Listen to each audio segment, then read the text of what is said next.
How to use Frameo digital frame. First, you want to unbox the Frameo digital frame and plug it into a power outlet.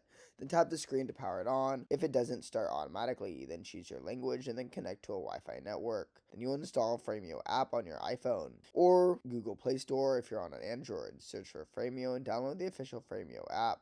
Open the app and allow permissions for access to photos and notifications. Then pair your frame with the app. Tap the plus icon in the Frameo app to add a new frame. Enter the pairing code displayed on your digital frame screen. Assign a name to the frame and confirm. Your phone is now linked and ready to send photos. Then send photos and captions. In the app, tap the camera gallery icon or gallery to choose up to 10 photos at once. Crop or adjust each photo as needed. Add a short caption to each photo if desired.